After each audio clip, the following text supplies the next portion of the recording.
On this episode of GWeek, we get an inside look at the grand opening of the Smithsonian National Museum of African American History and Culture.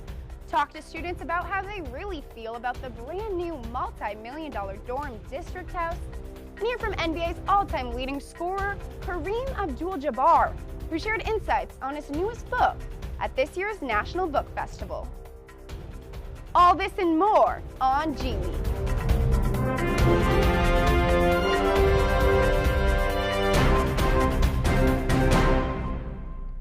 Welcome to the first episode of the school year. I'm your host, Mary Grace Brown. We begin with news that has rocked the GW sports community. On September 27th, GW Athletics named assistant basketball coach Maurice Joseph as the interim head coach, replacing head coach Mike Lonergan after his dismissal just 2 weeks ago. Joseph has served Colonials basketball for 5 years now. Athletic director Patrick Nero completely endorses Joseph, believing that he shows respect toward the players and is well qualified for the position, according to the Washington Post. Joseph played 2 years for Michigan State, then went to Vermont, where he played 2 years under Lonergan. Joseph went on to play professional basketball in Israel before returning to the States to take up coaching. Back on September 17th, the university announced the firing of Lonergan in the wake of an independent investigation following allegations of verbal and emotional abuse towards the players. For more on that story, check out Unstoppable's coverage on Lonergan's dismissal in their most recent episode. And get ready for the tip-off. The Colonials open up their first game on November 11th in the Charles E. Smith Center against the Maryland Eastern Shorehawks. GW held a series of town hall meetings this September to begin the search for a new university president. The quest is necessary as GW's current president, Stephen Knapp, has announced that he will not seek to renew his contract. His leave is effective as of summer 2017. The school's Board of Trustees held 11 town hall meetings to discuss qualities that the GW community is looking for in its next president. Students, faculty, and alumni can expect a decision from the Presidential Search Committee by spring 2017. Turning now to a heartfelt remembrance. The George Washington University marked the 15th anniversary of 9/11 with a commemoration in Anniversary Park. It was an opportunity to reflect on the national tragedy as a community. Reporter Rudy Venkatesan has the story. Today we are in Anniversary Park in order to honor the GW alumni and all those who lost their lives on September 11, 2001. Today marks the 15th anniversary of the tragedy. The event, hosted in Anniversary Park, acted as a moment of reflection for the GW community and its students. In attendance was the NROTC, Color Guard, SA President Erica Feynman, and Stephen Knapp. I had a chance to talk to Knapp about his feelings on the ceremony and the tragedy itself. President Knapp, why do you think it's important that we have an event like this on campus for the past 15 years? Well, as you say, this is a tradition we've continued for 15 years. It's really inspired by the fact not only of the national tragedy that we all were so aware of, because, you know, we could actually see the smoke of the Pentagon after the plane had struck the side of the Pentagon. We could see that from this campus. It's been very meaningful to our community, but what makes it the most meaningful is that we actually lost 9 of our alumni among the some 3,000 people who perished as a result of those attacks. And so we've been commemorating their loss. In fact, this park in which we find ourselves this morning, Anniversary Park, is dedicated to their memory. We had the honor this morning of laying a wreath by the plaque that commemorates their loss to our university community. You know, we think of ourselves as a lifelong and worldwide community of George Washington University alumni, and when our students graduate, they become part of that really worldwide community. And so a loss of any of them, I think, is a loss to all of us. Knapp's sentiments were surely shared by everyone at the ceremony that day. On the 15th anniversary, all of us here at GWeek are keeping the memory of all of those who lost their lives and all of those affected by the tragedy in our hearts. For GWeek, I'm Vruti Venkatesan. Thank you, Vruti. We will be back after the break. Stay with us. Wonderful academic institution with a fine athletic tradition. Patricio Garino throws it down with 2 hands. Wonderful city. It's a great place to go to school. Keaton Savage open down the right side. Will go and Duncan with his right hand. Not just a family, it's a whole community.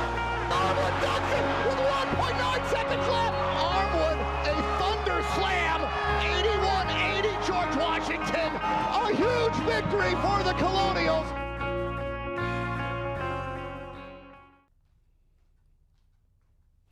September 24th marked the grand opening of the Smithsonian National Museum of African American History and Culture. President Obama and members of the Supreme Court were among the thousands who came to see the historic opening. We sent reporter Julia Rica to get the story. On a cloudy Saturday morning, thousands gathered on the National Mall to celebrate the opening of the National Museum of African American History and Culture. People from across the country gathered to experience what was, for many, a watershed moment. I'm very proud of this museum and all the people that's going to be on display here. Something that we can, future generation can come here and see and be recognized and show that we are great, and not just for some of the negativeness you see on normal television about the black community. The event kicked off with performances by Howard University's marching band and the jazz group Afro Blue. The museum holds around 37,000 artifacts, allowing visitors to follow the history of African Americans from slavery to Black Lives Matter. Due to the massive attention on the museum, advance tickets have been sold out to the end of the year. Advance tickets for 2017 have yet to be sold.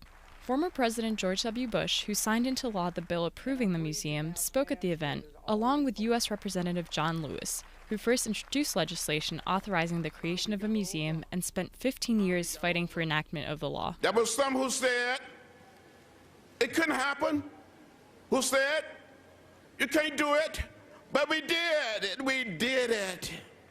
President Barack Obama provided the concluding remarks to the event, referencing recent racial tensions and the importance of African American history. We're not a burden on America or a stain on America.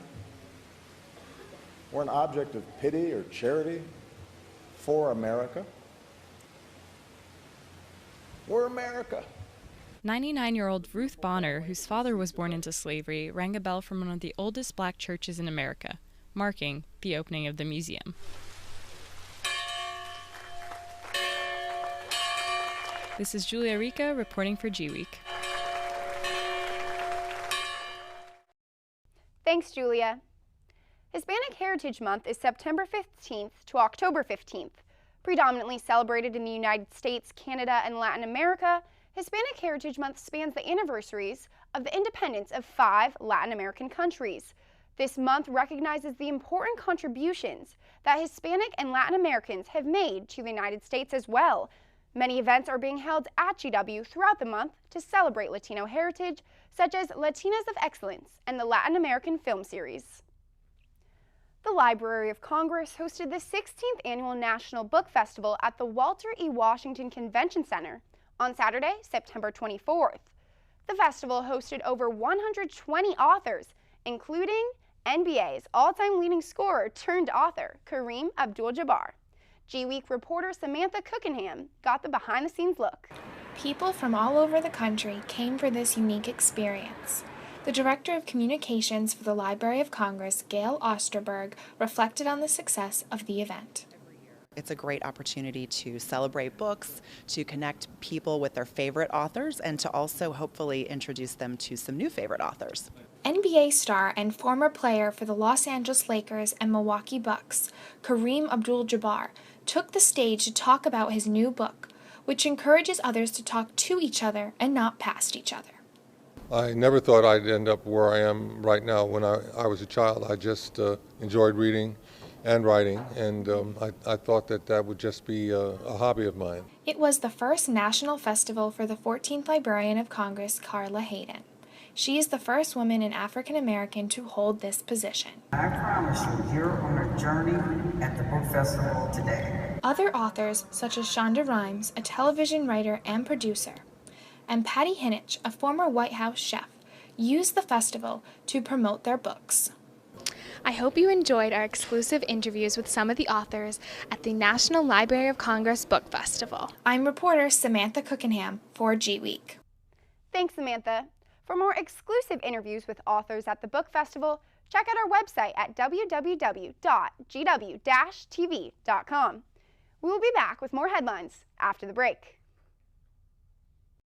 The George Washington University, at the intersection of policy, practice, and research, connecting all that Washington has to offer with an intellectual environment that drives progress, transforming vision into action, offering learning experiences that are rigorous, real-time, and real-world.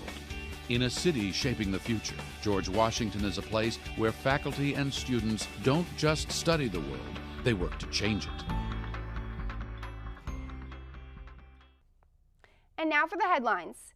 U.S. News & World Report ranked GW as number 56 in the nation on their list of best universities this year. Schools on this list are ranked based on indicators of excellence, such as their efforts in research and a full range of undergraduate, master's, and doctoral programs. GW tied with the University of Texas at Austin, Southern Methodist University, and the University of Georgia. And there are more accolades for GWU. George Washington University students have been named the most politically active students in the nation by Princeton Review for the 4th straight year. The results show that politically oriented students at GW have more opportunities to learn from experts in the field and benefit from Foggy Bottom's proximity to major government agencies and influential organizations. The rankings aim to level the political awareness of students. And for the 2nd year in a row, GW was also named the best university for college internships in the list of colleges that pay you back. The Young Turks, an online political commentary series, broadcast this season's 2nd episode live from GW on September 7th. The Young Turks partnered with Fusion to engage college students and promote political discussion. The show aired on Fusion's cable channel on September 19th. DC chef and GW honorary degree recipient Jose Andres is being sued by Republican candidate Donald Trump for allegedly breaking his restaurant contract at the Trump International Hotel. Andres reportedly dropped his deal with the franchise amidst what some say were Trump's racist comments about undocumented immigrants. If not for the lawsuit, the restaurant would have served Spanish cuisine and been the marquee restaurant for the hotel. GW's newest dorm, District House, has been up and running for over a month now. Here's reporter Jillian Horn with the scoop on how students truly feel about this new dorm. Rumors are flying about the newest dorm on campus. District House, which opened at the start of the semester, is fresh and clean. But does that come at the cost of security and high prices?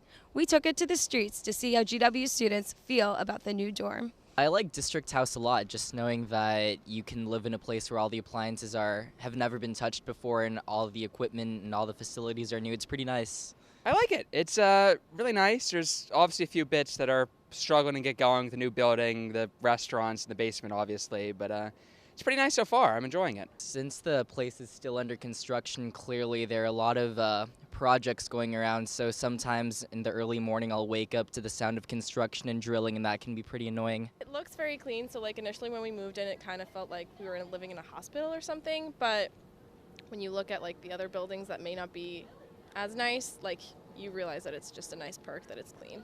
I mean, the AC broke once. There's a bit of problem with like the leaking water in the showers and just certain bits that aren't quite up to standards. I don't get Wi-Fi, and I've been like trying to contact IT, and they will like, I just haven't been able to figure it out. I think the security is very, very well done, but at the same time, I think it's a little unnecessary. I mean, we have on each side, H Street and I Street, we need to go through multiple tap entrances, and that can get a little annoying sometimes. The security keeps people from entering this brand new building, trying to poke around people that are not students, that shouldn't be in the building. This is for their security and their safety, and Thurston has people posted outside as well. Yes, it could be annoying to tap in and out, but it's keeping kids safe. For GWeek, I'm Jillian Horn. Thanks, Jillian. Coming up after the break, meet Kate Lips, a GW Trails guide who will tell you everything you need to know about participating in outdoor adventures this fall. So George's been doing a pretty good job since he started here, huh? Yeah, but I don't think he understands Casual Friday yet. Hey, George. What's up, George? Yeah. So George's been doing a pretty good job. So George's been doing a pretty good job since he started here, huh? Yeah, but I don't think he understands Casual Friday yet. Hey, George. What's up, George? Yeah, real presidential. Looking to get out and get active this fall? Get involved with Trails. GW Trails is a student-run organization committed to planning and leading outdoor adventure trips throughout the year. Today, on our Very Blue set, in honor of getting out into the blue skies and the green fields, we are fortunate to have a Trails guide with us, Kate Lips. Welcome to our show. Thanks for having me. So most students probably don't know this, but TRAILS is actually an acronym for something. What does it stand for? It stands for Teaching, Recreation, and Adventure, Incorporating Outdoor Leadership and Service. So tell me about TRAILS. So TRAILS is basically GW's outdoor adventure club. It's a group of students that plan trips for students. And so it's a really cool because of how student-led it is. And so it's just a way for people who enjoy the outdoors to get together and play outside. Right. So I read your bio and your life sounds fascinating. Your parents are a biologist and a geologist. How has your upbringing inspired your love of nature? Well, they certainly kept me outside a lot as a kid. I think all of our family vacations were a little bit more focused on camping than probably the average family in America. And they definitely encouraged me to really push my boundaries as far as climbing trees and playing in the mud and just like being outside as much as possible. In the summer I work as a whitewater rafting guide, and I think that's largely because of them. So yeah, they met on a river trip. Wow. So yeah, it was really fun. It was a fun way to grow up out in Utah, which has got a lot of good outdoors. Absolutely. So what does it take to be a trails guide, and how many are there in total? It's a good question. It actually just changed. We just this week accepted our newest group of guides. And so there's no one set thing we look for in guides, but sort of a variety of skills. And so right now I think with our 15 new guides, we're up to about 40. And so trails guides, really, I'd say the main thing is just enthusiasm. You've got to enjoy the outdoors and enjoy sharing that with other people. You've also got to be responsible and dedicated enough to put in the time to plan the trips. But I think people sometimes have this perception that to be a trails guide, you have to be able to light a fire with your bare hands or something like that. But really, that's all easy to teach. It's just we look for people that like hanging out with people outside and, making that possible for the community. Having good attitude, good character. Yeah, definitely. And being able to stay calm if things go south, stuff like that. Yeah. So what are some of the exciting outdoor adventures that you personally have led?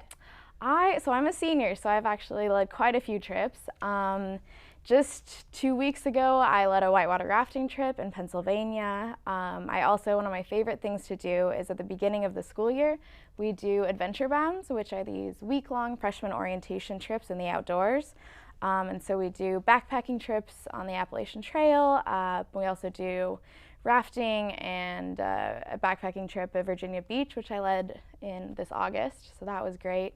But also, I really like the trips that are nearby. Billy Goat Trail in Great Falls area is fun because it, shows people that the outdoors are really pretty close and very accessible. Right. If we get caught up, we're in the city, but it's really not too far if we want to go on a backpacking trip or something. So say I'm interested in going on a backpacking trip. How do I get involved? How do any students get involved? Well, the easiest way is just Google GW Trails. We pop up first thing, and you can see sort of our upcoming trips. And then from there, it's a really easy sign-up process that's got information about all the trips to come for the entire semester. So I would look at that, see what sort of fits your fancy, that you can even pay online. We've done a lot to try to make it a very streamlined process so that people really can get outside as easily as possible. So what are some of the most exciting trips or some of the most popular? We do a lot of day hikes because it's nice because we can put those out for fairly low cost. And so that's probably our bread and butter. But we also have adventure breaks trips. For example, we do trips to Costa Rica, the Grand Canyon, places like that. And those always fill up fast. We've got 3 fall break trips coming up. So those longer ones, people get really excited about, especially with the faraway destinations. Right. I actually was able to go to the Grand Canyon for the first time this past year, and it's something you have to experience at some point in your life. It's just so expansive and so beautiful. That's pretty neat that it's offered through trails. Yeah, it's amazing. I'm actually planning a trip to Zion National Park for fall break, so that's going to be fun. And Trails has never done a trip there. And that's another cool thing is just basically if you can dream it and, come up with the budget and the plan, Trails will let you do it. So. Yeah. So are there some trips that are more difficult or physical than others? And if so, how do students get the necessary gear to stay safe? Yeah, good question. So our general weekend trips are mostly day hikes and, apple picking, vineyard tours, a little bit less on the strenuous side. But I'd say our longer backpacking trips are probably a bit more difficult.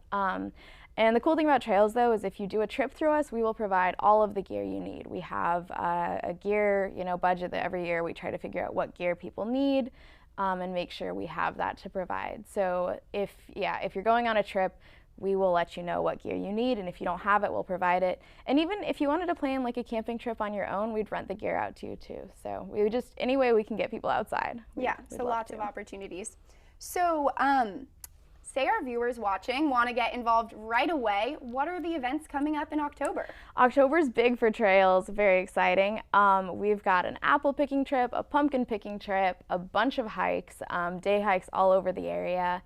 We have a skeet shooting trip, we have a vineyard tour like I was mentioning, and then one other cool thing that we're doing on campus is we have our annual Outdoor Adventure Festival, which is October 14th. And so that will be on Kogan. It's just a really fun, we have a bunch of free things. We do like pumpkin carving and s'mores and stuff like that to just sort of increase awareness and have like a nice break from finals, just get everyone, having fun together in Kogan.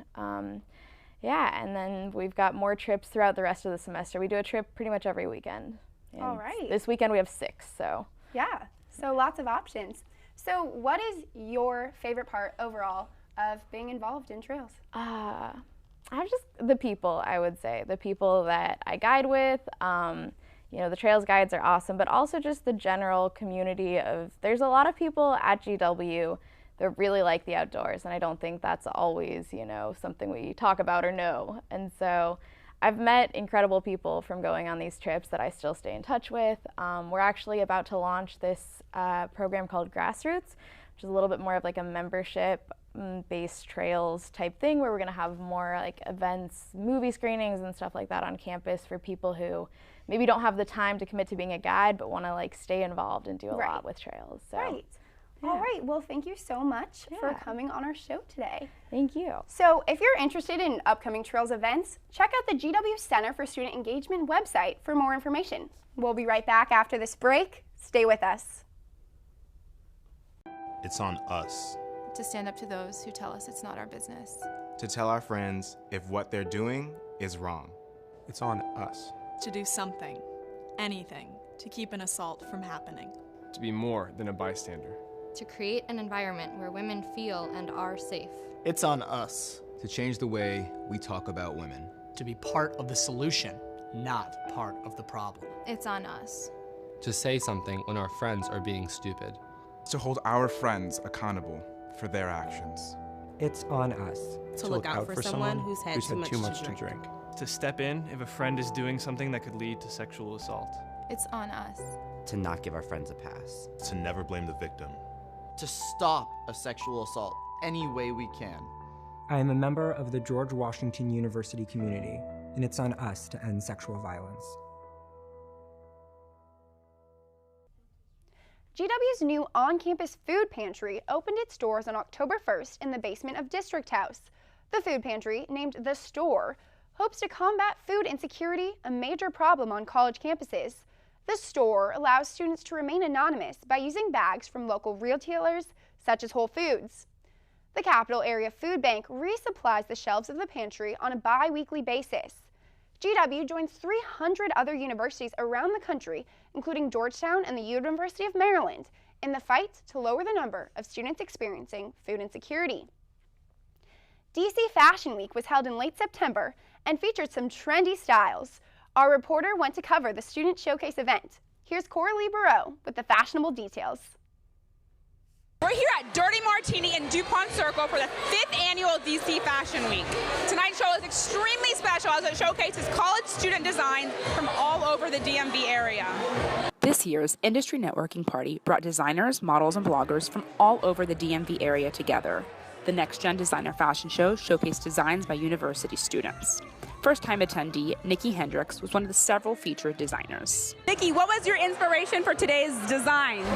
I've been inspired lately by a lot of Afrofuturism and the current racial climate happening in America right now. Our line was supposed to be symbolic of African Americans leaving, being regal where they're from in Africa, and then coming to America where they've been kind of finding another way to assimilate and to be a part of this greater, bigger picture. All featured designers are sponsored financially through DC Fashion Week to create their work.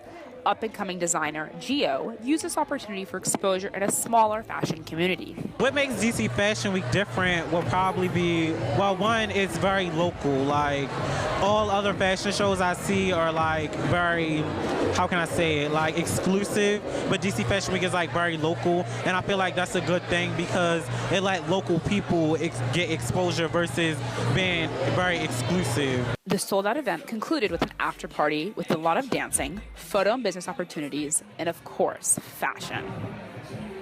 Signing off for GWeek, this is Coralie Barreau.